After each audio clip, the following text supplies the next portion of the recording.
E aí você na sua casa tá se perguntando, tá, mas aonde que surgiram os quadrinhos, essa grande febre dos quadrinhos? Sempre foi sobre super-herói? Antes de eu começar a falar aí com vocês desse mega movimento cultural que nunca foi tão mega quanto é hoje em dia e que surgiu também lá nos Estados Unidos, eu já quero pedir pra você me seguir aqui no canal da Let's Punkify. É só clicar no botão de se inscrever aqui embaixo, deixar o seu like aqui no vídeo também pra engajar nosso conteúdo e fazer ele chegar a mais pessoas. Lembrando que nossas redes sociais e o nosso site estão aqui na descrição do vídeo.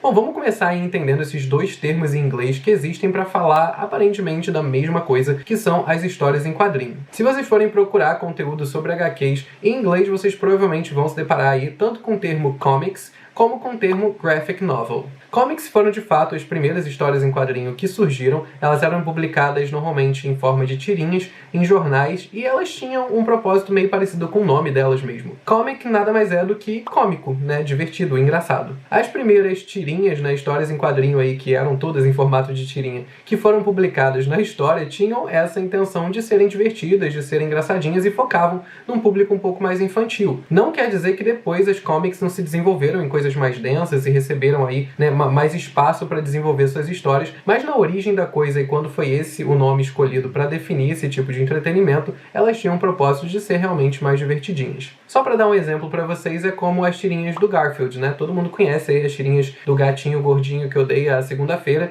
e elas são sempre histórias bem curtinhas ali que tem o propósito de fazer as pessoas rirem. Garfield, inclusive, é uma das comics mais populares aí de todos os tempos, então era mais ou menos nessa pegada que as comics funcionavam. Lá em 1964 foi cunhado aí esse termo do graphic novel, e basicamente era um termo para designar histórias que também eram histórias em quadrinho, porém eram histórias mais densas, mais complexas, que poderiam envolver ali algumas temáticas pesadas demais para criança. Seriam as famosas histórias em quadrinho para jovens um pouco mais velhos e adultos, né? Histórias mais sérias, histórias mais maduras. Apesar do termo existir até hoje em dia, tem uma galera que não gosta desse termo e acha que não tem necessidade nenhuma de ficar dividindo história em quadrinho em comics e graphic novels. O próprio Alan Moore, que é o responsável aí por Watchmen, né, que é uma das maiores HQs de todos os tempos, ele diz que acha esse termo totalmente desnecessário, assim como o Neil Gaiman, que foi o cara que escreveu Sandman, Coraline, American Gods, ele também diz que acha esse termo desnecessário e talvez até um pouco limitante. Tudo começou, de fato, com o que é chamado de comics, né, essas tirinhas mais bem-humoradas, etc., quando The Yellow Kid foi publicado em 1895. Tem muito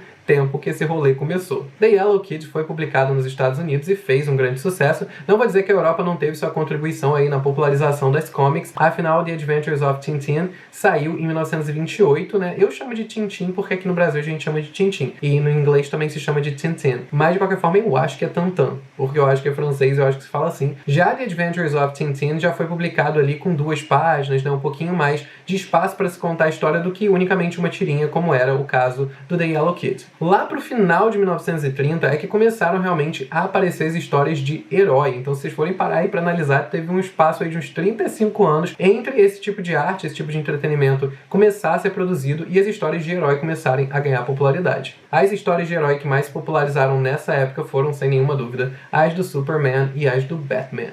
Lá em 1940 a gente acompanhou aí o lançamento da Archie Comics, que se você não faz ideia do que é, nunca ouviu falar, você provavelmente já ouviu falar, só não ouviu falar no nome da editora, mas nas histórias que eles publicaram com certeza. Eles chegaram inclusive a disputar mercado com a Marvel, assim, pau a pau, porque eles eram muito populares, e foi das histórias aí do Archie Comics que séries como Riverdale e Sabrina surgiram. Outro lançamento gigantesco dos anos 40, ainda dentro desse departamento aí das comics, foi a série Peanuts, né, que trouxe aí pra gente personagens como o Snoopy e o Charlie Brown, que até hoje são extremamente icônicos e ainda muito relevantes na cultura pop. Apesar do termo graphic novel ter sido publicado aí pela primeira vez lá em 64, foi só em 78 que ele realmente ganhou uma popularidade. Um escritor chamado Will Eisner lançou uma HQ, né, uma história em quadrinhos chamada A Contract with God, ou seja, um contrato com Deus. E ele amarrava ali 4 histórias completamente diferentes, era uma história bem dramática, com uma carga de maturidade, de violência muito grande, e a popularidade que essa história atingiu, tanto de crítica quanto com o público, ela foi muito aclamada, fez as pessoas entenderem que de fato tinha um espaço aí para um mercado aí de histórias em quadrinho que de fato era estritamente, exclusivamente consumido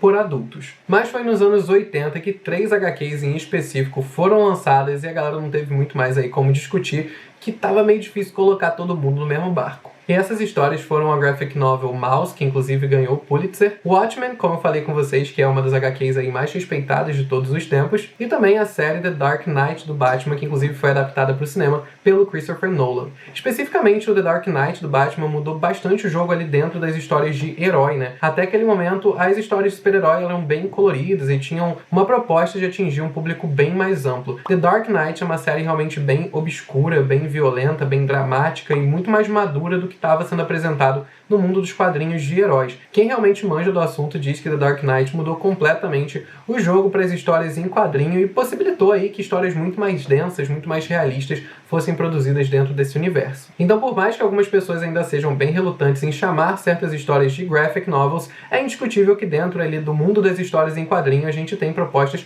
completamente diferentes. São, né, projetos artísticos e eles podem ser feitos aí pro público que eles bem entenderem. Mas se a gente for pegar aí no panorama geral, não sei se eu vou estar comprando briga com alguém, mas eu acho que é bem fácil de definir o que é um comic e o que é um graphic novel. Eu acho que principalmente pelo público que ele quer atingir, principalmente pelos conteúdos que ele aborda e pelo visual que ele está passando, né, até mesmo pelas imagens que ele não se filtra de mostrar, dependendo do público que ele quer atingir, eu acho que é bem fácil dividir o que é um comic e o que é um graphic novel. Na minha infância, consumir histórias em quadrinho era uma coisa bem nichada, e não só nichada, mas era extremamente caro. Eu lembro de vez em quando pedir pro meu pai comprar, assim, uma história em quadrinho aleatória, sei lá, da série 25 de algum super-herói, e elas eram muito caras, principalmente quando você pensava que para ter a história completa você tinha que ter 20, 25 volumes diferentes. Eu, de fato, não era muito inserido no mundo das histórias em quadrinho, e eu sei que isso não era uma realidade, mas a relação que eu tive com histórias em quadrinho é de que elas eram 80% sobre super-herói. Eu conhecia bem poucas HQs que não fossem imersas no mundo dos heróis, mas pode ser que fossem as histórias que de fato chegavam até mim, porque eu estava muito fora dessa bolha, então eu só recebia bem o estereótipo ali da coisa. Hoje em dia é indiscutível que a situação está bem diferente, principalmente ali por conta da ascensão da Marvel e de tudo que eles popularizaram no mundo, né? A gente começou a ter HQs, né, histórias em quadrinhos, se tornando aí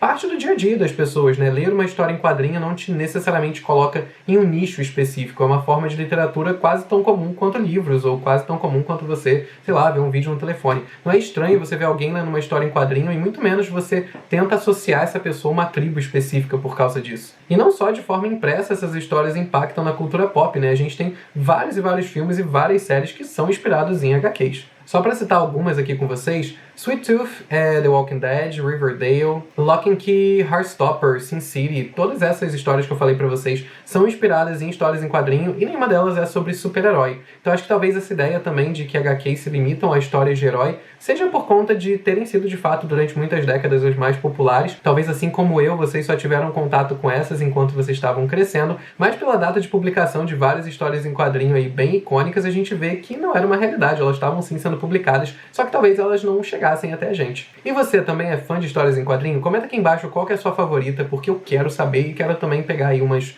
novas dicas para eu poder ler. Mais uma vez, não se esqueçam de deixar o like de vocês aqui no vídeo, de se inscrever aqui no canal e também de seguir a Punkify em todas as nossas redes sociais. O nosso site está aqui embaixo também para mais informação, então depois acessa lá para poder ficar sabendo de tudo sobre a gente. E é isso, galera, eu vou ficando por aqui e até o próximo vídeo.